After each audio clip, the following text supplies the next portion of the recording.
Chapter 14.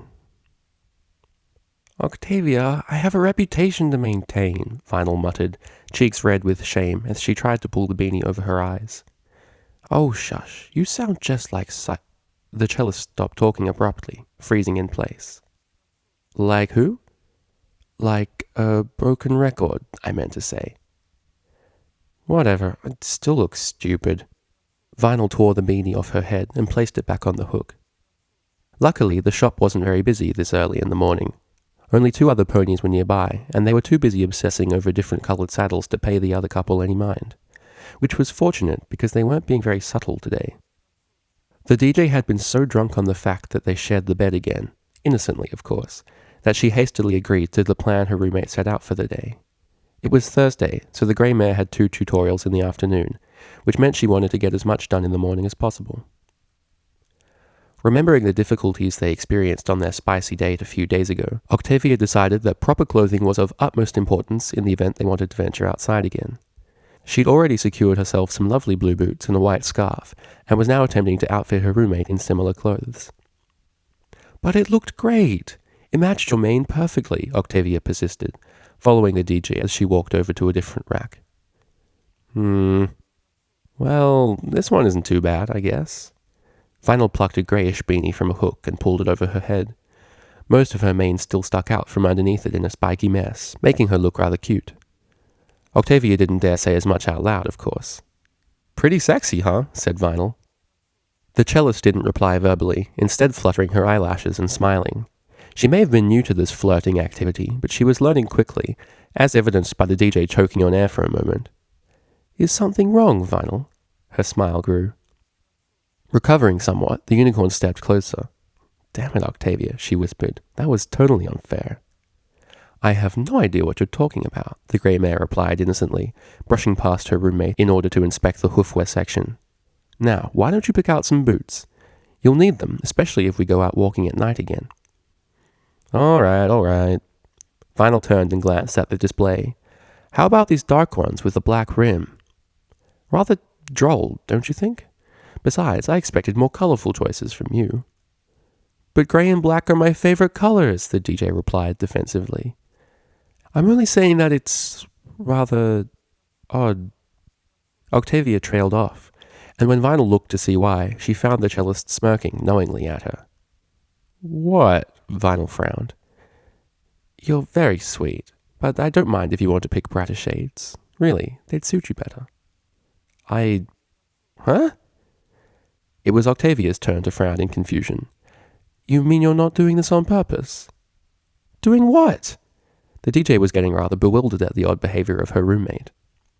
Her perplexed look giving way to a soft smile, she waved her hoof slightly to dismiss the issue. "Oh, Vinyl, you're even sweeter than you realize. Don't worry about it." "Okay."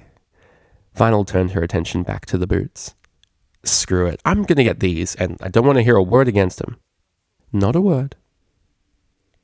On the short trip to the counter, Octavia seemed to stay closer than was really suitable in a public environment, yet Vinyl couldn't quite summon the motivation to step away, as if standing next to each other in front of a shopkeeper was going to get them in trouble. Still, she hated how her first thought was of what other ponies might think. That kind of restriction was something she hadn't experienced in years. Her time in high school had affirmed her self-confidence to the point where very little could shake her, but now she had a weakness. A gorgeous, incredible, amazing weakness, but a weakness nonetheless.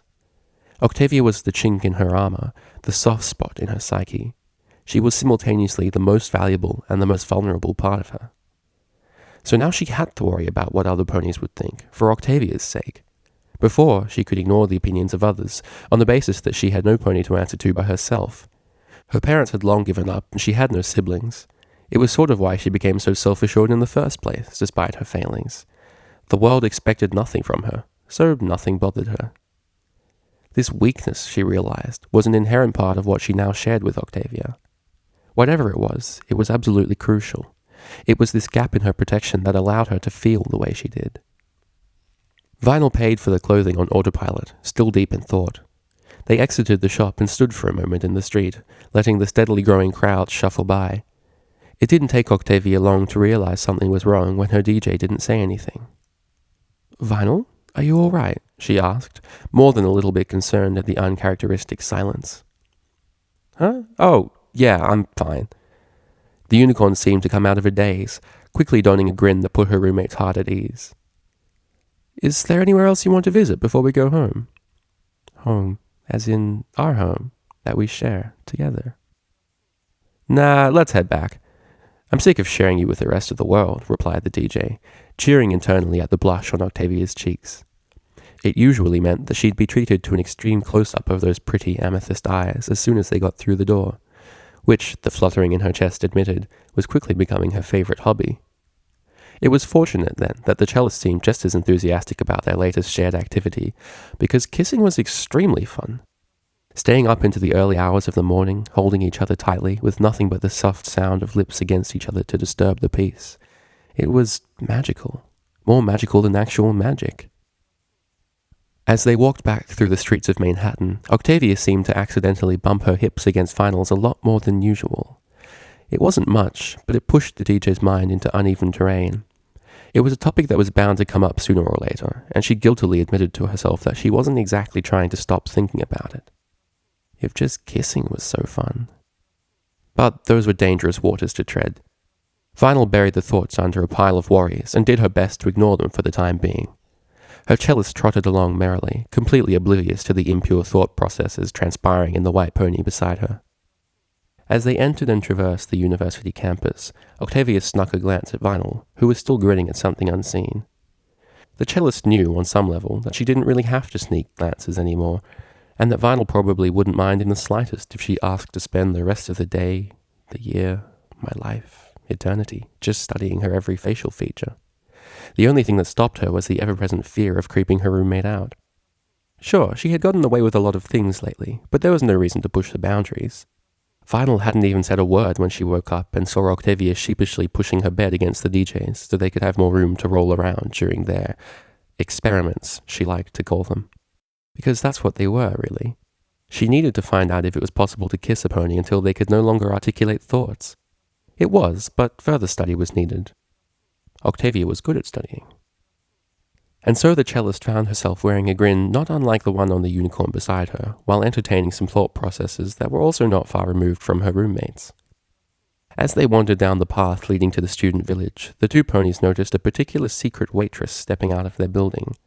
She spotted them immediately and trotted over, blue and pink mane bobbing with each step. Vinyl tensed up and edged slightly closer to Octavia on instinct. For her part, the cellist summoned a warm smile, while simultaneously mentally preparing herself for what could be a battle of words. "Octavia, I was looking for you," said Bonbon, as she drew to a halt in front of them. And, hi, Vinyl. The addition was as forced as it was awkward, the cellist noted. So she's more comfortable with me than with Vinyl for some reason. Interesting. "Hello, Bonbon. How can I help you?" Octavia replied, opting for a friendly tone. "Well, you already have, actually. I just wanted to thank you." "I have?" You have spoken to Lyra recently, right?" The grey man nodded, the surprised reaction of the white pony in her peripherals making her feel a little guilty for not telling her sooner. Lyra was as much Vinyl's problem as hers. Did my words influence her? A lot. Bonbon stepped closer and looked around to make sure no pony else was nearby. She came into the shop I work at. I won't go into detail, but she was really depressed. I went over to take her order, completely forgetting she didn't know I worked there. It wasn't my brightest moment. The mare reddened, but pushed onwards. And as soon as she saw me, she started crying. I've never seen her cry at anything. Granted, I've only known her for a semester, but still, she's not the type to bawl her eyes out. Oh, and please don't tell anybody what I'm telling you. They nodded quickly. All right, well, I took my lunch break and we went into the back room to talk. She broke down and told me all of these things I had no idea about. Things I didn't think she was even capable of understanding. At some point I asked her how she came to all these conclusions, and she told me she spoke to you, Octavia, and your words made her rethink everything. The cellist tried to exchange incredulous looks with Vinyl, but the unicorn was too busy wearing a huge, proud grin. Which is why, Bonbon continued, I want to thank you. Honestly, I think you've saved the best friendship I've ever had. I can never repay you. Octavia was beginning to realize that Vinyl wasn't the only pony who was more complex than they appeared. It seemed every pony had their own stories, and even if she didn't quite understand them, she could at least be happy she helped them. But there was one little problem. I'm very glad to hear that you two are friends again. However, I must ask, did you tell her about Vinyl and I not exactly being enemies? Bonbon's eyes widened. Oh, no, definitely not. It couldn't have been further from my mind. After a moment, she cocked her head to the side curiously. I know it's none of my business, but are you two together? Octavia had lowered her defenses as soon as it became clear that Bonbon's intentions were good, so instead of replying with a carefully planned and convincing response, she spluttered a few nonsensical noises and fell silent. Fortunately, Vinyl stepped in to reply in her stead. What makes you say that? She asked, trying to maintain an air of nonchalance. The cream-coloured mare's gaze focused very deliberately on every article of clothing the two ponies wore. Vinyl followed it, finally realizing what Octavia was talking about in the shop. Grey and black boots and beanie? How did I not see that? Still, part of her felt giddy with happiness at seeing her cellist wearing her colours in return. It was completely unfashionable and had a terrible contrast, but she wore them anyway. White and blue on grey. I could get used to that. So we're wearing clothing that just happens to be the same as each other's coat and mane. That doesn't prove anything, Vinyl said defiantly. It was a shaky retort, and she knew they were in trouble. If you say so. Everything looks pretty clear from where I'm standing anyway. Bonbon smirked at them both, making it clear that she wasn't about to believe any excuses. Octavia managed to reclaim the ability to form complete sentences. Well, I'm sure you're not the type of pony who would go sharing your theories with others. The blue and pink-maned mare had the decency to look offended. Of course I'm not. Gossip was what almost ruined my friendship with Lyra in the first place. Regardless, please try and be careful. I won't tell any pony, I promise. It's the least I can do for you both. Us both? Repeated Vinyl, raising an eyebrow. Well, yeah. It's clear to me now that you're not nearly as bad as Lyra used to insist. Please understand, she's a very complicated pony. Bonbon had a strained expression, as if desperate to make Vinyl see Lyra differently. We really didn't mean anything by the jokes we made in class, I swear. She was a different pony and I, well, don't really have an excuse. I just thought they were funny. But we're still sorry, though. Vinyl thought it over for a few moments, then broke into a grin. Ponies who held grudges never got far in the world, she reckoned. Don't worry about it. The grey mare beside her also started to smile. I'd prefer a friend over an enemy any day. Bonbon beamed. Great! I admit, it was pretty daunting telling you all of that. But Psyche was right. You two really are nice ponies. Their jaws dropped, unnoticed by the happy cream-coloured pony. Well, I'll talk to you later, new friends. She giggled and trotted past, heading back to the main area of campus. Psyche? Croaked Vinyl. Is there anything that pony isn't involved in? Octavia said disbelievingly. Gasping in realization, the unicorn rounded on the cellist. What if he knows? Did he tell her to come see us? How does he know we live in this building? Vinyl, perhaps we should take this to our room. Octavia knew she couldn't put off telling Vinyl about Psyche any longer. Guilt flooded her mind as she realized she probably should have told her a few days ago.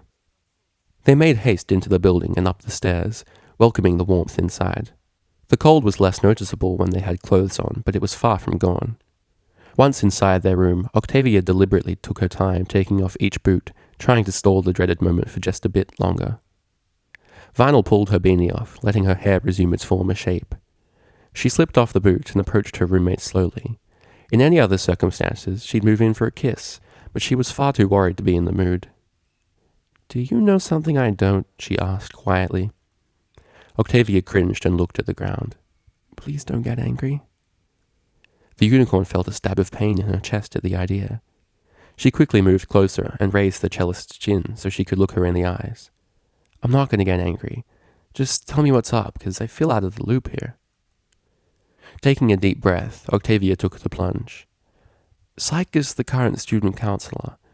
When I went to see a professional, it turned out to be him. Jamming her eyes shut, she continued quickly. I told him everything. How the arguments were fake, how we became friends, how you make me feel. Her voice dropped to a whisper. Everything.